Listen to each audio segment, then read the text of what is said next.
नमस्कार साथियों। I hope आप सब अच्छे होंगे।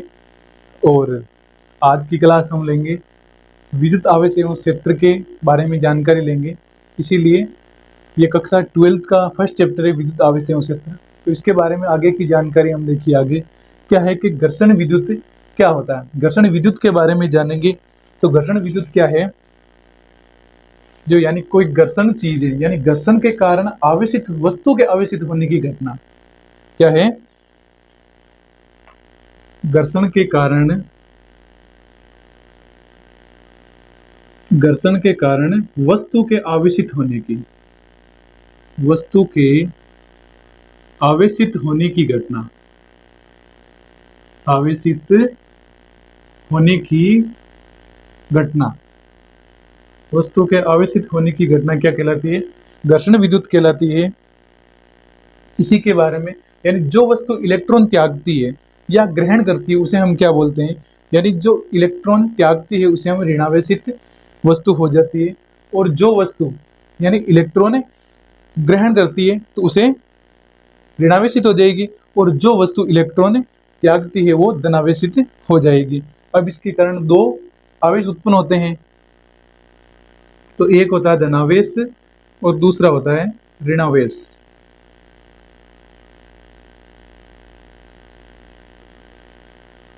अब देखिए इन पे वस्तुओं पे एक तो धनावेश उत्पन्न होता है और दूसरा होता है ऋणावेश उत्पन्न। तो इसमें है ना, एक उदाहरण से समझते हैं। मान लो एक कांच की छड़ लेते हैं। तो कांच की छड़ का उदाहरण क्या हो जाएगा? क्या है कि रेशम के कपड़े से क्या करना है, कांच की छड़ पर उत्पन्न आवेश धनावेश कहलाता है, और रेशम के कपड़े पर उत्पन्न आवेश ऋणावेश कहलाता है। अब देख, कांच के छड़ और इसको रेशम का कपड़ा लेना, दोनों को साथ में।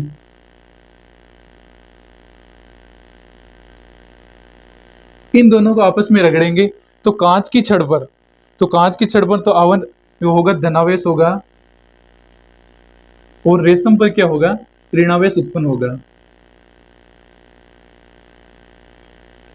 अब आगे देखिए, ऋणावेश उत्पन्न होगा तो इस क्रिया में कांच की छड़ से रेशम के कपड़े पर इलेक्ट्रॉनों का, दोनों के बीच में इलेक्ट्रॉन है वो इलेक्ट्रॉनों का स्थानांतरण होगा। यही इन दोनों के बीच में प्रक्रिया होती रहती है। यानी कांच की छड़ और रेशम के कपड़े को आपस में दोनों एक दूसरे को रगड़ेंगे तो एक पे धनावेश उत्पन्न होगा और दूसरे पे ऋणावेश उत्पन्न होगा। तो इन दोनों के बीच में है वो इलेक्ट्रॉनों का स्थानांतरण, यानी एक दूसरे में इलेक्ट्रॉन स्थानांतरण होंगे। और इसी का एक दूसरा उदाहरण ले लेते हैं। जैसे प्लास्टिक की स्केल है, प्लास्टिक स्केल और ऊनी कपड़ा।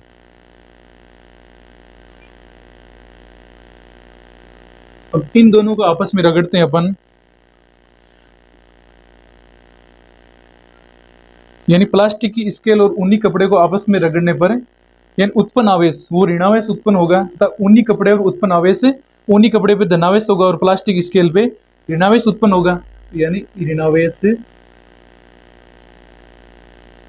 और ऊनी कपड़े पे धनावेश उत्पन्न होगा, तथा इन दोनों के बीच में इलेक्ट्रॉनों का क्या होगा, स्थानांतरण होगा।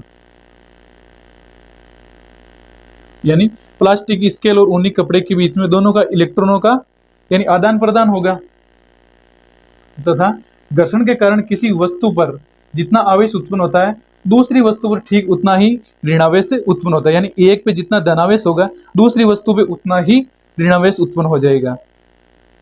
आगे देखिए इसका अगला उपयोग क्या है।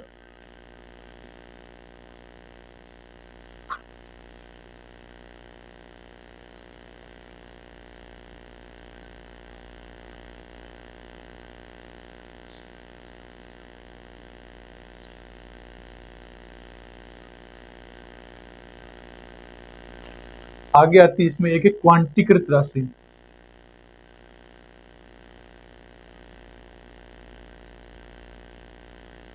क्वांटीकृत राशि क्या होती है कि वह राशि जिसका कोई भी माप एक निश्चित माप के यानी निश्चित न्यूनतम मान का एक पूर्ण गुणज होना चाहिए। यानी वह राशि जिसका कोई भी एक कोई भी एक न्यूनतम माप का पूर्ण गुणज हो, उसे हमें क्वांटीकृत राशि बोलेंगे। जैसे इनके उदाहरण ले लो, जैसे आवेश है, आवेश हो जाएगा, या फिर ऊर्जा वगैरह है। ऐसे बहुत सारे उदाहरण हैं जिनमें क्या है कि इनमें कोई भी एक न्यूनतम माप का क्या है, पूर्ण गुणज होता है।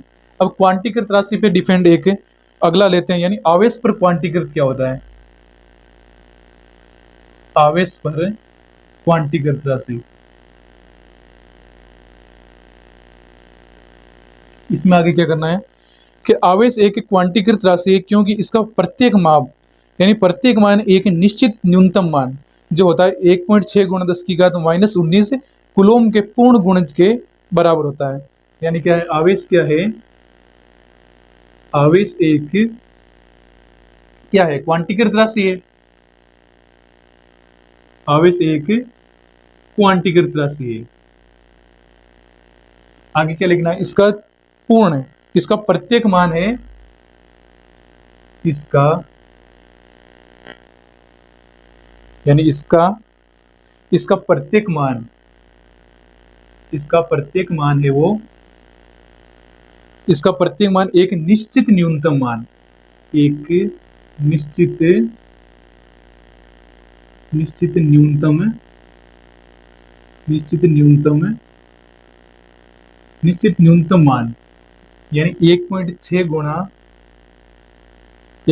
गुणा 10 की घात -19 कूलोम के पूर्ण गुणन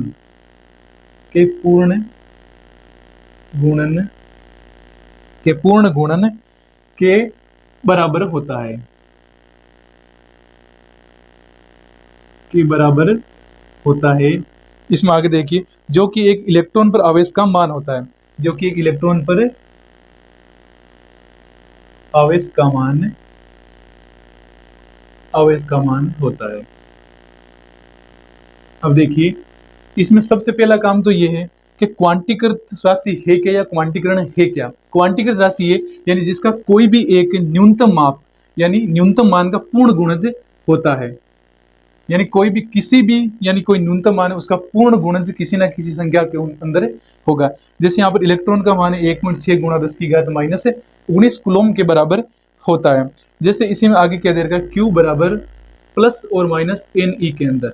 अब यहाँ पर इलेक्ट्रॉनों की संख्या हो गई और n बराबर क्या हो गई, यहाँ पर क्वांटीकरण संख्या हो जाएगी। अब इलेक्ट्रॉनों में ये मान हो जाएगा 1.6 गुणा 10 की घात -19 कूलोम के बराबर हो जाएगा और Q बराबर आवेश हो जाएगा। ये दोनों धनावेश और ऋणावेश दोनों के अंदर हो सकता है। हाँ, अब आगे देखिए क्वांटीकरण राशि, इसमें आवेश के क्वांटीकरण से पहले हमें यह संबंध होना चाहिए कि क्वांटीकरण राशि होती क्या है, यानी वह राशि जिसका कोई भी एक न्यूनतम माप या न्यूनतम मान कह सकते हो उसका, तो न्यूनतम मान का पूर्ण गुणज होता है। आगे देखिए, इसमें आवेग संरक्षण का नियम, इसमें आगे देखते हैं कि आवेश संरक्षण का नियम क्या है। आवेश संरक्षण का नियम,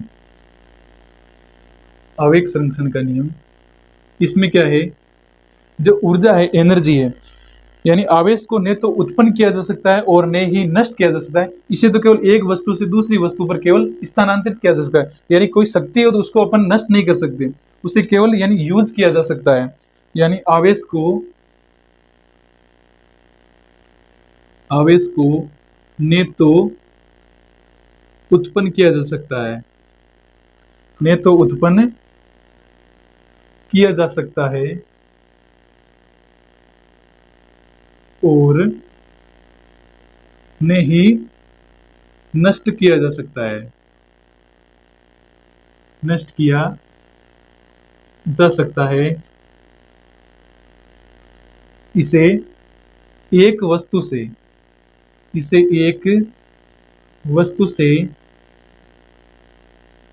दूसरी वस्तु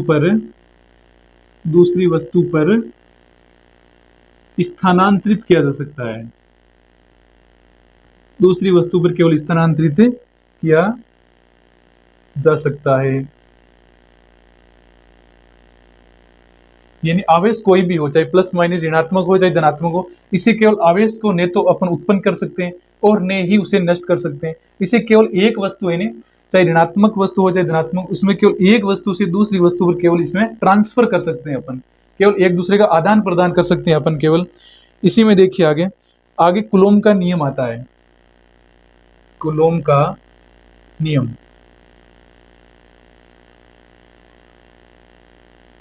कुलोम का नियम यानी बीच में क्या है, दो आवेश है, जैसे दो आवेशों के मध्य, दो आवेशों के मध्य, दो आवेशों के मध्य लगने वाला आवेश, दो आवेशों के मध्य लगने वाला आवेश, लगने वाला आवेश क्या है, लगने वाला आवेश यानी दो आवेशों के मध्य लगने वाला बल आवेश, लगने वाला बल आवेश, बल है वो आवेशों के गुणनफल के, गुणनफल के क्या होता है, गुणनफल के तो समानुपाती होता है, गुणनफल के समानुपाती, गुणनफल के समानुपाती तथा बीच की दूरी के, तथा बीच की दूरी के, बीच की दूरी के क्या होता है, व्युत्क्रमानुपाती होता है, व्युत्क्रमानुपाती होता है। क्या हो जाएगा, जब दो आवेश के मध्य लगने वाला, जब दो आवेश है ना एक दूसरे के मध्य जो बल लगता है उनके गुणनफल है उसके तो समानुपाती होता है, तथा उनके बीच के अंदर जो दूरी होती है वो एक दूसरे के क्या होती है, व्युत्क्रमानुपाती होती है। जैसे इसमें मान लेते हैं अपन आगे आवेश संश्लेषण में क्या है कि एक उदाहरण देख के समझते हैं अपन आगे क्या है, यानी कुलोम के नियम के अनुसार आगे कुछ उदाहरण से समझते हैं अपन। यानी मान लो दो आवेश है Q1 और Q2 और इसको नाम दे देते हैं A और B हो जाएगा, और इनके बीच की दूरी उसको अपन R मान लेते हैं, यानी Q1 और Q2 के बीच की दूरी वो R है।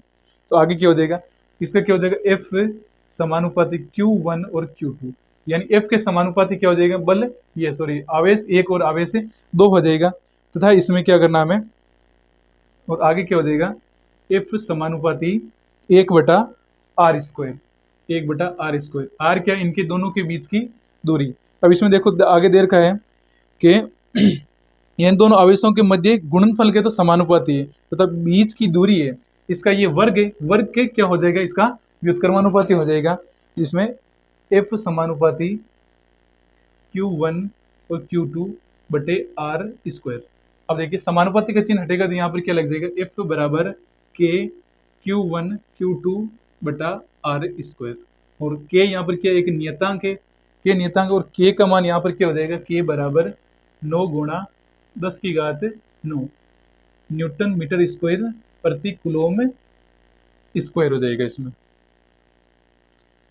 अब देखिए आगे, ये तो Q1 और Q2 यानी इन दोनों के आवेशों के मध्य जो इनका सूत्र स्थापन करने का एक सूत्र है, F बराबर K Q1 Q2/r², यानी आवेश के तो गुणनफल के तो क्या हो जाएगा, समानुपाती, तथा इन दोनों के बीच की दूरी की क्या हो जाएगा, व्युत्क्रमानुपाती हो जाएगा। अब इससे आगे देखिए क्या है कि आवेशों के गुणधर्म क्या क्या है, आवेशों के गुणधर्म के बारे में समझते हैं अपन आगे। सजातीय और विजातीय दो आवेश गुणधर्म इनके, यानी स्टार आवेशों के गुणधर्म क्या क्या है इनमें, आवेशों के गुणधर्म। अब देखिए इनमें गुणधर्म कौन कौन से, पहला गुणधर्म देखते हैं इसमें, एक तो सजातीय होता है, एक विजातीय होता है। यानी सजातीय आवेश है वो, सजातीय आवेश, सजातीय आवेश परस्पर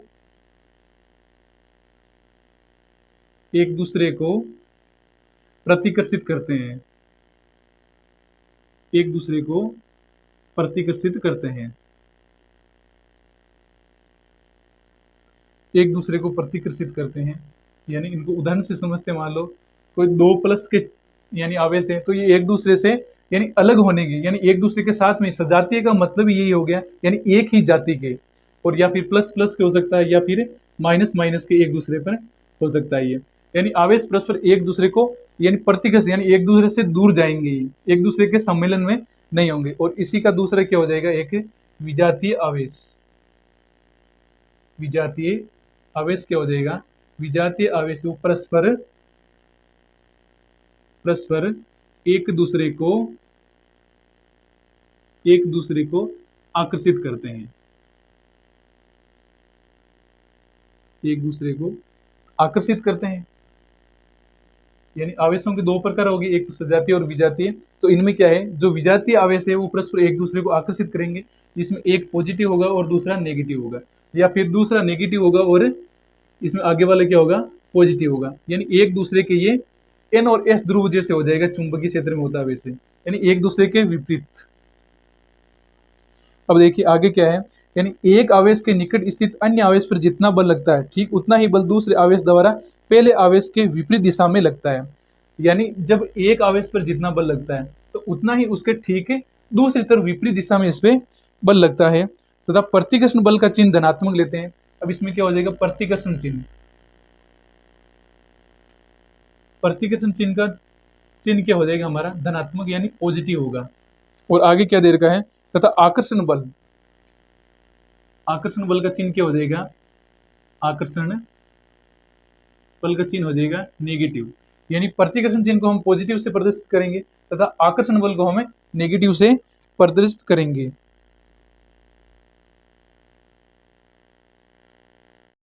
हाँ, आगे देखते हैं अपन अपेक्षित विद्युतशीलता के बारे में। अपेक्षित अपेक्षित विद्युतशीलता, पहले तो इसको अपन किससे रिप्रेजेंट करते हैं, ये है इसको एप्सिलॉन को आर से इसको रिप्रेजेंट करते हैं। और अपेक्षित विद्युतशीलता होती क्या है, ये कि आगे क्या है कि माध्यम की विद्युतशीलता, माध्यम की विद्युतशीलता, इसको अपन एप्सिलॉन को से नोट करते हैं, एप्सिलॉन को। और आगे है निर्वात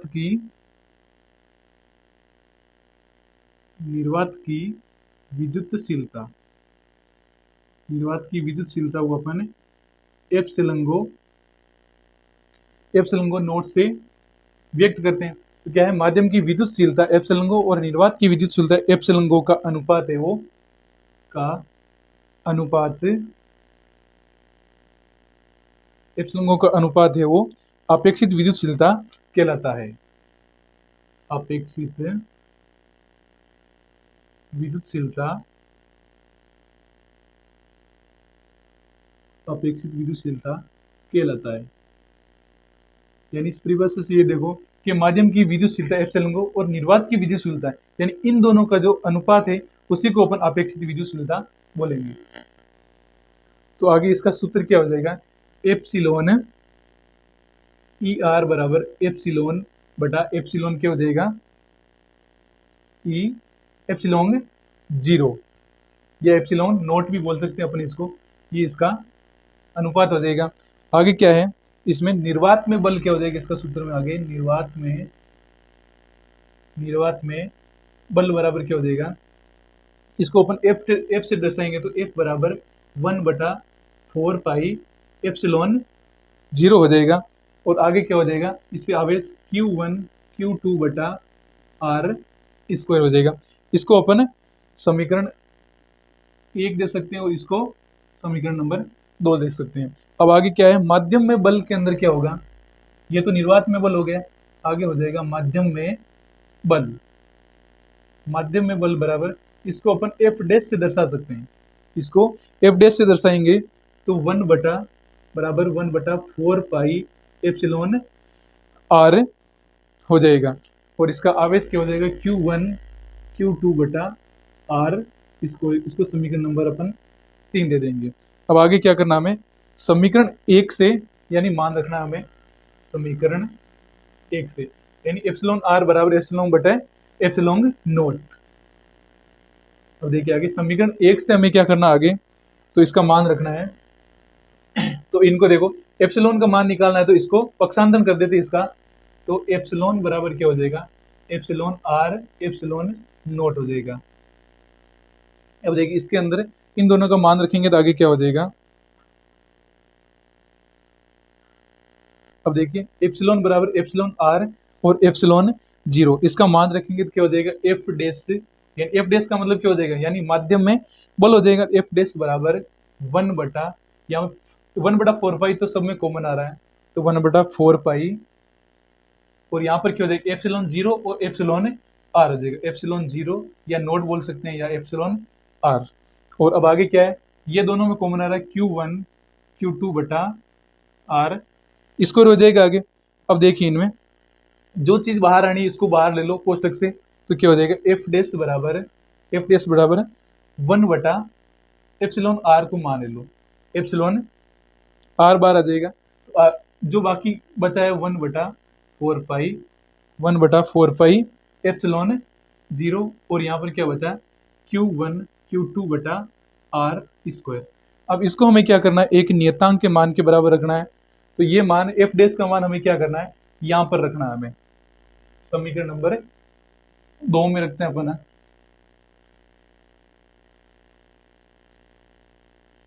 तो आगे हो जाएगा समीकरण 2 में मान रखने पर, समीकरण 2 में मान रखने पर, समीकरण 2 में मान रखेंगे ये एफ डैश का, तो कितना हो जाएगा एफ डैश से बराबर, एफ डैश बराबर इस पूरे का मान कितना हो जाएगा एफ, और एफ बटा एप्सिलॉन आर हो जाएगा।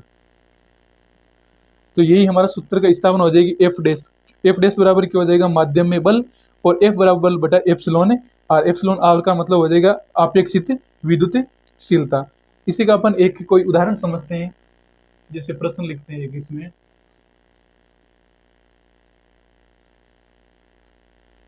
आगे देखिए दो आवेशों के मध्य, दो आवेशों के मध्य, दो आवेशों के मध्य निर्वात में, दो आवेशों के मध्य निर्वात में 20 न्यूटन, 20 न्यूटन का बल कार्य करता है, का बल कार्य करता है, का बल कार्य करता है यदि इन्हें, यदि इन्हें, यदि इन्हें 2.5, 2.5 प्राविद्युतांक, 2.5 प्राविद्युतांक के माध्यम में रख दिया जाए, प्राविद्युतांक माध्यम में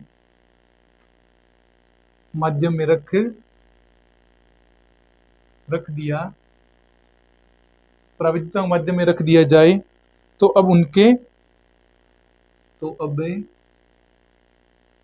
अब उनके, अब उनके मध्य कितना बल, उनके मध्य कितना बल, कितना बल है वो कार्य करेगा, कार्य करेगा। पहले तो अपन इस क्वेश्चन को समझो, देखे क्या है कि दो आवेश है उनके मध्य निर्वात में है वो हमारा बल है वो 20 न्यूटन का बल कार्य करता है, यदि उन्हें 2.5 प्राविद्युतांक माध्यम में रख देते हैं तो अब उनके मध्य कितना बल है वो कार्य करेगा। तो F बराबर हमें यहाँ पर बल बराबर क्या दे रखा है, F बराबर 20 न्यूटन दे रखा है, यानी पहला मान है बल का दे रखा हमें, तो हमें क्या करना है एप्सिलॉन आर बराबर कितना दे रखा हमें 2.5, एप्सिलॉन आर बराबर कितना दे रखा हमें 2.5, यानी अपेक्षित विद्युतशीलता हो जाएगी ये, अपेक्षित विद्युतशीलता हमें दे रखी है 2.5। तो अभी हमने सूत्र सिद्ध किया, तो एफ डैश बराबर एफ बटा होता है एप्सिलॉन आर, तो यहाँ पर एफ डैश का मान निकालना है, तो हमें क्या करना है यानी बल हमें कितना दे रखा है 20, और बटे एप्सिलॉन आर कितना दे रखा है यहाँ पर 2.5। अब आगे क्या करना है, यहाँ से अगर हम पॉइंट हटाएंगे तो ऊपर क्या करेंगे हमें 10 से गुणा कर देंगे, यानी एक संख्या छोड़ के यहाँ पर पॉइंट है तो 20 गुणा 10 बटे कितना हो जाएगा 25 हो जाएगा। अब यहाँ से 20 को 10 से गुणा के कितना हो जाएगा 200 और बटे 25, यानी 25 को अपन 200 में भाग देंगे तो कितना आ जाएगा 8 न्यूटन बल है वो कार्य करेगा। तो एफ डैश कितना हो जाएगा, एफ डैश बराबर हमारा हो जाएगा 8 न्यूटन बल, और एफ डैश बराबर हमारा क्या हो जाएगा माध्यम में बल। अब यहाँ पर माध्यम बल कितना लग रहा है 8 न्यूटन का बल है वो कार्य करता है।